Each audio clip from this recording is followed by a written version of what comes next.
सुबह का समय, गांव का एक छोटा सा घर जिसके आंगन में तुलसी का एक पेड़ लगा था। चिड़ियों की चहचहाहट के बीच घर की छोटी बहू गीता झाड़ू लगा रही थी। बड़ी बहू सीता बरामदे में बैठी चाय पी रही थी। बूढ़ी माँ तुलसी पर जल चढ़ा रही थी। सारा घर का काम मुझसे ही क्यों कराया जाता है? ना कोई मदद, ना कोई मान। मेरा तो जीना हराम कर रखा है। तू तो काम में लगी रहती है गीता। तुझे काम किए बिना चैन ही नहीं आता। आपकी तरह नहीं हूँ जो पूरे दिन बस आराम ही करना चाहती है। अरे गीता, जुबान संभाल कर बात कर। बड़ी बहू से इस तरह बात करते शर्म नहीं आती? माँ जी, मैंने कुछ गलत नहीं कहा, बस मन में था तो निकल गया। घर का पुराना रसोई घर जहाँ रमा अकेले खाना बना रही थी। सुबह से अब तक एक पल भी नहीं बैठी। माँ जी को तो बस बड़ी बहू में ही दीवी दिखती है और मैं तो बस नौकरानी बनकर रह गई हूँ। तभी गीता का पति अमन रसोई में आता है। गीता, कुछ मदद कर दूं? नहीं जी, आप तो बस मजदूरी करने जाने की तैयारी कीजिए, जैसा कि आपकी घरवाली चाहती हैं। मैं कर लूंगी घर का काम अकेली। गीता, माँ को कुछ समझाना मुश्किल है। वो बचपन से ही भैया को ज्यादा मानती आई हैं और बहू के रूप में भी वो सीता को ही देखती हैं। दोपहर का समय, आंगन में माँ और सीता बैठी थी। सीता बेटी, तू तो इस घर की लक्ष्मी है। तेरे भाग्य से ही मेरे घर में पोता हुई है। माँ जी, ये सब आपका आशीर्वाद है। और उस गीता को देखो, वो तो बस अपनी दुनिया में मस्त रहती है। हाँ, बस खुद को ही चालाक समझती है वो। तेरे जैसे संस्कार थोड़े ही हैं उसमें। गीता दूर से सब सुन रही थी। उसकी आंखों में आंसू आ जाते हैं। रात का समय, सब खाना खा चुके थे। गीता चुपचाप बर्तन धो रही थी। गीता, तुम्हें बुरा लगा जो माँ ने कहा? देखो, मैं माँ की तरफ से माफी मांगता हूँ। नहीं अमन जी, अब तो आदत सी हो गई है, लेकिन दर्द तो होता ही है ना। गीता, हम अभी कुछ बदल तो नहीं सकते, पर मैं हमेशा तुम्हारे साथ हूँ। बहू अमन को समझा दो कि गीता को ज्यादा सिर चढ़ाना ठीक नहीं। औरतों को उनकी जगह पता होनी चाहिए। आप चिंता ना करें माँ जी, मैं सब संभाल लूंगी।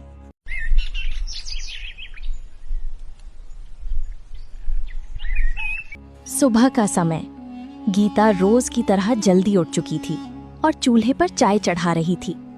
बाहर से माँ और सीता की हंसी की आवाज आ रही थी। मेरी तो हर सुबह एक जैसी होती है, कोई बदलाव नहीं, बस काम, ताने और तिरस्कार। क्या यही लिखा था मेरे भाग्य में? तभी गीता की सास रसोई में आती है। गीता, सीता के लिए अदरक वाली चाय बना देना, आज उसकी तबीयत थोड़ी नासाज है। मेरी भी तो रात से तबीयत ठीक नहीं है माँ जी, फिर भी आपने मुझसे कुछ नहीं पूछा। ओह, अब बीमारी के बहाने बनाने भी सीख लिए तूने। अरे सीता से कुछ सीख, जो बिना शिकायत सब करती है। गीता चुपचाप आंसू रोकते हुए चाय में अदरक डालने लगती है। उधर बड़ा भाई रवि काम से लौटता है। माँ, मैं आ गया। आ बेटा, थक गया होगा। गीता, जल्दी से पानी ला। अभी लाई माँ जी। गीता सब देख रही थी कि किस तरह बड़ी बेटी और बहू का सम्मान किया जा रहा है, लेकिन उसे कोई नहीं पूछ रहा। इसके बाद आंगन में पूरा परिवार साथ बैठता है, केवल गीता को छोड़कर। रवि बेटा, हमें अपनी पोते के लिए अच्छे स्कूल का इंतजाम करना होगा। तेरा बेटा बहुत होशियार है। हाँ माँ, कल ही शहर चलकर देखता हूँ। अरे हाँ माँ जी, हमारा गोलू तो सब में अव्वल आएगा। माँ, गीता भी तो पढ़ी लिखी है, वो भी घर के बच्चों को पढ़ा सकती है। इस बहाने कुछ कमाई हो जाएगी। हमें किसी परदेसिन की पढ़ाई की जरूरत नहीं। हमारी बहू तो सीता है, गीता तो बस बोझ है। सन्नाटा छा जाता है। गीता कलेजे पर हाथ रखकर दूर खड़ी सब सुनती है। रात का समय, अमन और गीता अपने कमरे में बात कर रहे थे। गीता, मुझे शर्म आती है कि मैं तुम्हारा पति होकर भी मैं कुछ नहीं कर पाता। ऐसा मत कहिए, आप ही तो मेरी सबसे बड़ी ताकत हैं। आप हैं तभी मैं सह पा रही हूँ। एक दिन सब बदलेगा गीता, बस थोड़ा धैर्य रखो। धैर्य की भी एक सीमा होती है। शाम का समय। अपने कमरे में माँ बिस्तर पर लेटी थी। आज उसके हाथ कांप रहे थे, चेहरा पीला पड़ चुका था। गीता उनके पास बैठकर उनका सिर दबा रही थी। माँ जी, आज आप बिल्कुल भी ठीक नहीं लग रही हैं। चलिए अस्पताल चलते हैं। नहीं, जरा सी थकान है। सीता से कहो तुलसी का काढ़ा बना दे। मैं बना लाती हूँ माँ जी, लेकिन मुझे लगता है अब देरी नहीं करनी चाहिए। तभी अमन कमरे में आता है। गीता ठीक कह रही है माँ, आपकी हालत ठीक नहीं है। मैं भैया को बुलाता हूँ। रवि भी बूढ़ी माँ के पास आ जाता है। क्या हुआ माँ को? रवि जी, अचानक से माँ के हाथ पैर ठंडे हो गए हैं और इन्हें सांस लेने में भी तकलीफ हो रही है। चलो देर मत करो, गाड़ी निकालो अमन, माँ को तुरंत अस्पताल ले चलते हैं। दोनों भाई माँ को लेकर अस्पताल पहुँचते हैं। अस्पताल का इमरजेंसी वार्ड। डॉक्टर माँ को स्ट्रेचर पर लेकर अंदर ले जाते हैं। दोनों भाई बाहर बेचैन खड़ी थी। गीता और सीता पास में चुपचाप बैठी थी। आप बहुत देर से लाए हैं। इनकी हालत पहले ही बहुत बिगड़ चुकी थी। इन्हें कार्डियक अटैक हुआ था। क्या मतलब डॉक्टर साहब? हमें खेद है, आपकी माँ अब इस दुनिया में नहीं रही। सन्नाटा छा जाता है। सीता रोने लगती है। गीता की आंखों से भी आंसू बहती हैं, लेकिन वो संयमित रहती है। माँ ऐसे कैसे चली गई? मैं तो उन्हें अपनी बेटे के स्कूल एडमिशन के लिए अपने साथ शहर ले जाने वाला था। माँ को कभी खुद की चिंता ही नहीं थी। वो हमेशा किसी और की चिंता में ही लगी रहती। इसके बाद दोनों भाई और गांव के कुछ बुजुर्ग मिलकर बूढ़ी माँ का अंतिम संस्कार कर देती हैं। शाम को कुएं पर गांव की औरतें आपस में बात कर रही थी। अरे तूने देखा, गीता तो उनके लिए सब कुछ करती थी, फिर भी बूढ़ी माँ ने सीता को सिर पर चढ़ा रखा था। जब भाग्य फूटे हो तो अपना भी पराया हो जाता है। अब ये सच आज तक किसी से छुपा है? घर पर अमन और गीता आपस में बातें कर रही थी। गीता, तुमने माँ को आखिरी समय तक नहीं छोड़ा। उन्होंने तुम्हारे लिए कभी कुछ अच्छा नहीं कहा, फिर भी तुम माँ को इतना अच्छा समझती हो। मैंने माँ को माँ की तरह चाहा, पर उन्होंने मुझे बेटी की तरह नहीं। फिर भी मैं अपनी इंसानियत नहीं खो सकती थी।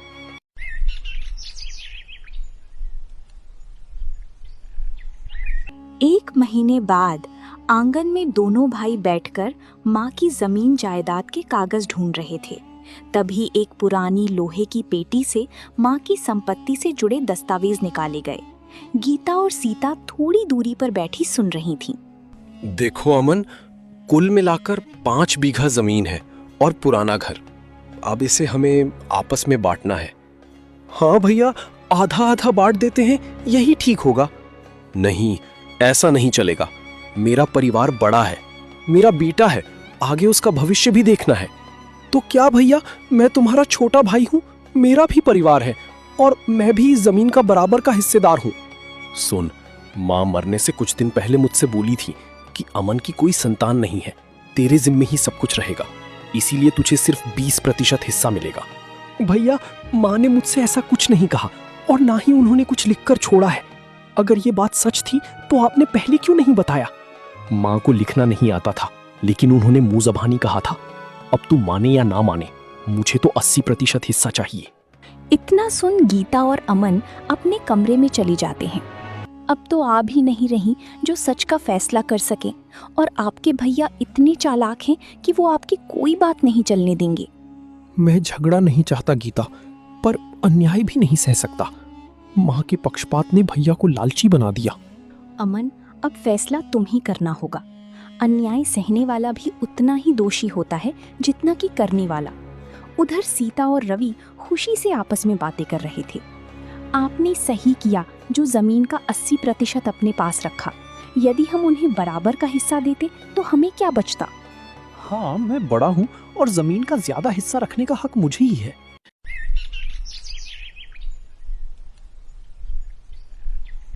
सुबह का समय।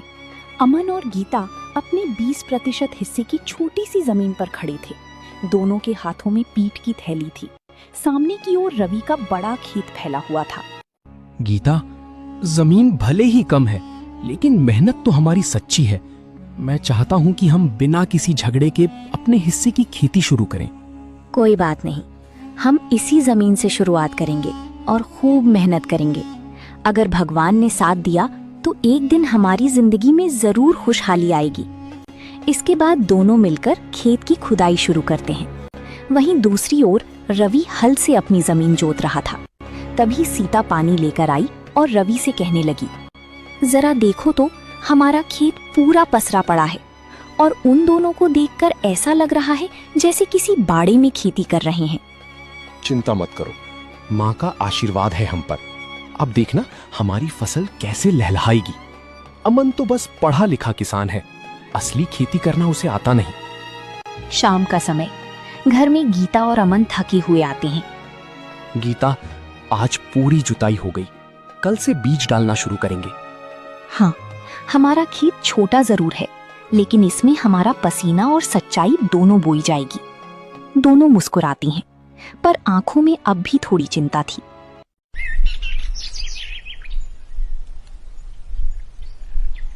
अगली सुबह गांव के चबूतरे पर कुछ बुजुर्ग बातें कर रही थी। सुनो, रवि ने तो बिना पंचायत की बात माने ही ज्यादा जमीन पर कब्जा कर लिया।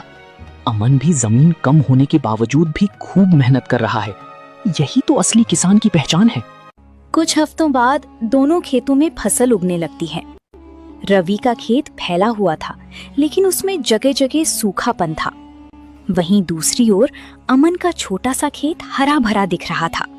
गांव वाले गुजरते हुए चर्चा करते हैं, कम जमीन में भी अमन की फसल देखो कितनी लहलहा रही है। यही होता है सच्ची मेहनत का परिणाम। रवि ने तो काम बैलों से करवाया, लेकिन अमन ने अपने आप खेत की खुदाई की और बीज डाला। रात का समय, हल्की बारिश हो रही थी। अमन और गीता एक दूसरे को देख रहे थे। कभी कभी लगता है कि माँ ने जो किया वो शायद हमारी परीक्षा थी। हाँ, और हम उस परीक्षा में पास होंगे क्योंकि हम सच्चाई के रास्ते पर हैं। सुबह का समय, खेत में हल्की बारिश के बाद की मिट्टी की खुशबू आ रही थी। अमन अपने खेत में खड़ा फसल को निहार रहा था। गीता टिफिन लेकर आती है और फसल को लहराता देख खुश होती है। देखिए ना अमन जी, हमारी छोटी सी खेत की फसल कितनी हरी भरी है। लगता है जैसे धरती मुस्कुरा रही हो। गीता, ये सब तुम्हारे भरोसे और हमारी सच्ची मेहनत का फल है। हम कमजोर नहीं हैं, बस शांत हैं। दूसरी ओर रवि का खेत, जहां सूखी और कीड़ों का प्रकोप था। रवि परेशान चेहरा लिए खेत का निरीक्षण कर रहा था। सीता पास में खड़ी थी। ये क्या हाल हो गया है हमारी फसल का? इतनी बड़ी जमीन और फसल आधी भी नहीं बची। रवि, मुझे लगता है कि हमारी फसल को पानी समय पर नहीं मिला और बीज भी अच्छे नहीं थे। ऊपर से कीट भी लग गया। अब हम क्या करेंगे? वो देखो, अमन की छोटी जमीन में इतनी फसल और हमारे यहाँ सब चौपट। उसी तो बस किस्मत का साथ मिला है। मेहनत करना उसकी बस की बात नहीं है। कुछ दिन बाद गांव की मंडी में सभी किसान अपनी फसल बेचने आए थे। अमन अपनी ही फसल लेकर पहुंचता है। व्यापारी उसके फसल को देखकर दंग रह जाते हैं। वाह अमन जी, ऐसा शुद्ध अनाज बहुत समय बाद देखा है। हम इसके बाजार भाव से भी ज्यादा दाम देंगे। धन्यवाद साहब, ये सब मेहनत और धरती माँ की कृपा है। वहीं दूसरी ओर रवि खड़ा था, जिसकी फसल व्यापारी वापस कर देते हैं। आपके अनाज में नमी और कीट है। हम नहीं ले सकते रवि जी। ठीक है, कुछ दाम दे देना, पर मेरा अनाज खरीद लो। माफ कीजिए, हम नहीं ले सकती। ये हमारी गोदाम में सड़ जाएगी। इसके बाद रवि दुखी मन से अपना अनाज वापस लेकर घर आ जाता है। रात का समय, रवि और सीता आपस में बहस कर रहे थे। कहते थे, माँ ने 80% दिया है तो राज करेंगे। अब देखो हाल, अमन आधी जमीन में 2 गुना कमाई कर रहा है। पता नहीं क्यों माँ की दी गई जमीन तो मिल गई, पर चैन नहीं मिला।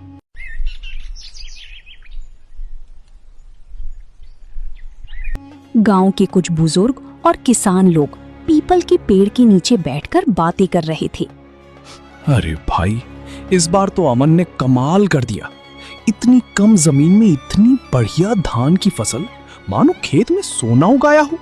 सच कह रहा है अमन, हम लोगों की तो 8-8 बीघे की फसल भी उसके सामने फीकी लग रही है। लगता है उसने जैविक तरीका अपनाया, खाद भी खुद बनाई और समय पर खेत की देखभाल की। उसकी मेहनत रंग लाई। अमन भाई जैसे लोग ही गांव का नाम रोशन करते हैं। कुछ साल बाद अब अमन के पास आधुनिक ट्रैक्टर, ट्यूबवेल और एक गोदाम था।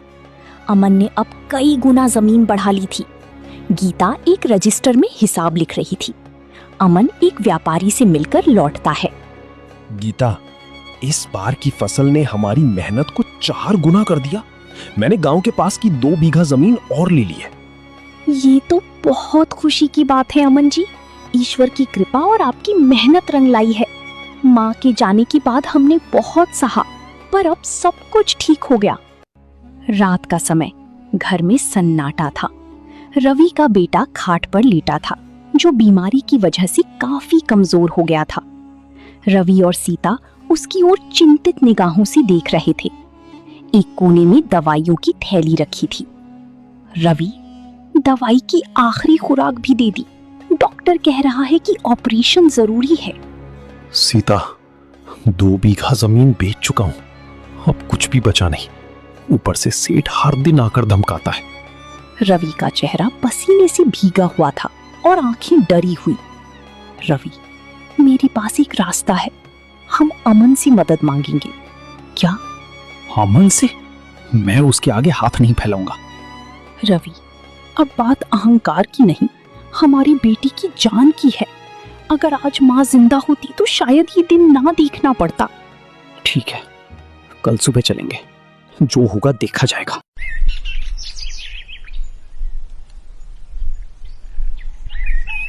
अगली सुबह अमन और गीता तुलसी में पानी चढ़ा रहे थे।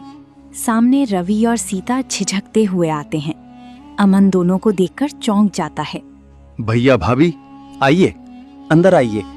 कैसे आना हुआ? दीदी आइए, बैठिए, मैं आपके लिए चाय लाती हूँ। नहीं गीता, आज हम कुछ मांगने आए हैं। अमन, मेरी हालत तुमसे छिपी नहीं है। बेटा बीमार है और इलाज जरूरी है। 2 बीघा जमीन बिक चुकी है। अब बस वो बची है जिसे कभी मैंने माँ के बहाने तुमसे छीन लिया था। भैया, आप बैठिए। ये घर भी आपका है और हम भी। कहिए, कितना चाहिए? अमन, सेठ रोज धमका रहा है। कहता है अगर मेरे पैसे वापस नहीं मिले तो जमीन पर कब्जा कर लूंगा। आप चिंता मत कीजिए भैया, मैं कल ही अस्पताल का पूरा खर्च उठाऊंगा और सेठ का कर्जा भी चुका दूंगा। अमन, मैंने तुम्हारे साथ बहुत अन्याय किया, तुमसे तुम्हारा हिस्सा छीना और बदले में आज मैं खुद ठोकर खा रहा हूं। भैया, समय सबसे बड़ा शिक्षक है। जो कुछ भी हुआ वो सबक था, लेकिन हम अब भी भाई हैं और भाई मुसीबत में साथ नहीं आएगा तो कौन आएगा? उधर गीता और सीता आपस में बात कर रही थी। गीता, हमने तुम्हें कभी नहीं समझा, पर आज जब सब छिन गया तब एहसास हुआ कि रिश्तों से बड़ा कुछ नहीं होता। दीदी, बीते दिनों को भूल जाइए।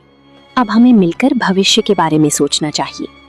दोपहर का समय, अस्पताल के एक कमरे में रवि का बेटा बिस्तर पर लेटा था। उसका इलाज चल रहा था।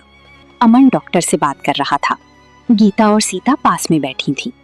अब घबराने की जरूरत नहीं, बच्चे का इलाज सही समय पर हो गया। बच्चा अब धीरे धीरे स्वस्थ हो जाएगा। धन्यवाद डॉक्टर साहब, आप और अमन दोनों ने मेरे बच्चे को दूसरी जिंदगी दी है। भैया, मेरे लिए आपका झुकना सबसे बड़ा बोझ है। बस अब ये बात हमेशा याद रखिए, हम परिवार हैं। कुछ दिन बाद घर में सब मिलकर बैठते हैं। एक बड़ी चौकी पर चटाई बिछी थी। अमन, गीता, रवि, सीता और बच्चा। गीता, अगर तुम ना होती तो आज हम ना जाने किस हालत में होते।